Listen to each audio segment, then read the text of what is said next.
Scabies বা খোসপচরা একটি অত্যন্ত সংক্রামক চর্মরোগ। এটি ত্বকের সংস্পর্শে দ্রুত ছড়ায় এবং চুলকানি, ফুসকুড়ি ও ত্বকের ক্ষত সৃষ্টি করে। মহামারী করোনার পর থেকেই উদ্বেগ ছড়াচ্ছে এই স্ক্যাবিস রোগটি। বর্তমানে প্রতিটি ঘরে ঘরে আক্রান্ত রোগীর খবর মিলছে, যা আতঙ্কিত করেছে ব্রাহ্মণবাড়িয়ার কসবা সহ গোটা দেশের মানুষকেই। চুলকানি এরকম ভাবে চুলকায় বলার বাহিরে সহ্য করতে পারি না, বুঝছেন নি? তো গোসল করতে গেলে অনেক বাড়ে, মানে গোসল করতে গেলে মানে জ্বালাপোড়া করে চুলকাইতে মন চায় আর কি। আর আমার ফ্যামিলি, আমার হাজবেন্ডের এরকমই অবস্থা। কসবা উপজেলা স্বাস্থ্য কমপ্লেক্সে গিয়ে দেখা যায়, চুলকানিজনিত সমস্যায় চিকিৎসা নিতে আসা রোগীদের মধ্যে শতকরা প্রায় 70 থেকে 80 ভাগই এই রোগে আক্রান্ত। রোগীরা জানায়, প্রথমে সাদা গুটি গুটি ঘামাচির মতো হয়ে পরে পুরো শরীরে ছড়িয়ে পড়ে এই রোগটি। আমার স্ক্যাবিসের সমস্যার জন্য মূলত আমার এখানে আসা। প্রথমে কোনো কিছু ছিল না, প্রথম হাত চুলকাইতো, দেন আস্তে আস্তে চুলকাতে পরে হয়েছে মানে ঘামাচির মতো ফুটছে, আস্তে আস্তে এভাবেই পরে সারা শরীর চুলকানিতে হয়ে গেছে। তখন ডাক্তার দেখালাম, ডাক্তার দেখানোর পরে যখন মানে মেডিসিন খাই তখন এগুলা থেমে থাকে, এবং যখন মেডিসিন অফ করে দিই তখন এগুলো আবার শুরু হয়। এভাবেই পরিবারের সবারই হচ্ছে আর কি। ওষুধ খাওয়ার শেষ হলে এরপরে আবার বাড়ে। এই করে আজকে প্রায় 6 মাস যাবত আমি এই রোগটা নিয়েছি, আমার ছেলেরে নিয়ে আমি অনেক হতাশার মাঝে আছি।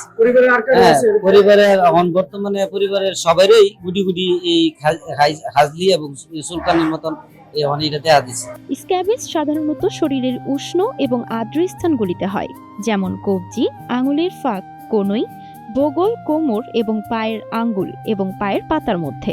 শিশুদের ক্ষেত্রে কান, মুখ, তালু এবং পায়ের তলায় চুলকানি দেখা যেতে পারে।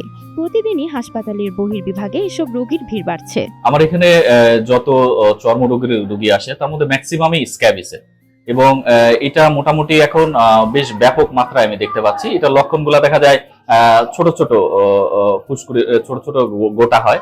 এটা আঙ্গুলগুলোর মাঝখানে, শরীরের বিভিন্ন লোয়ার আর্ম, আন্ডার আর্ম এইগুলোতে হয়, এবং এইটা একটা পরজীবী দ্বারা পরিত হয়। এই জন্য এটা মোটামুটি ব্যাপক হারে ছড়ায়। স্ক্যাবিসে আক্রান্ত রোগীদের জন্য বিভিন্ন সাবান, লোশন ও ক্রিম ব্যবহারের পরামর্শ দিয়ে থাকেন চিকিৎসকরা, যা অত্যন্ত ব্যয়বহুল। তাই এসব সাবান ও লোশনের দাম কমানো সহ স্ক্যাবিসের ভ্যাকসিন আনার দাবি ফার্মেসি ব্যবসায়ীদের।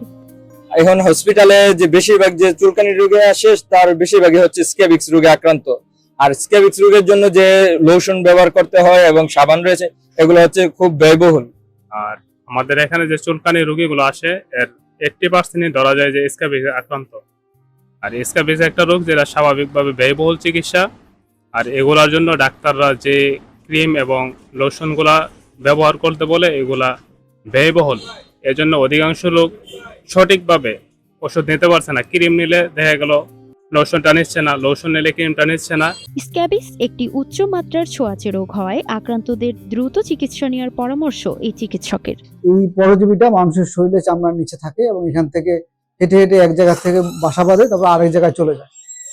সেভাবে যেহেতু এটা চলাফেরা করতে পারে, এইটা সংক্রামক, একজনের থেকে আরেকজনের শরীরে ছড়াই যেতে পারে। যেহেতু এটা সংক্রামক, অবশ্যই এমনভাবে চিকিৎসা করতে হবে যাতে একজনের থেকে আরেকজনকে না যেতে পারে।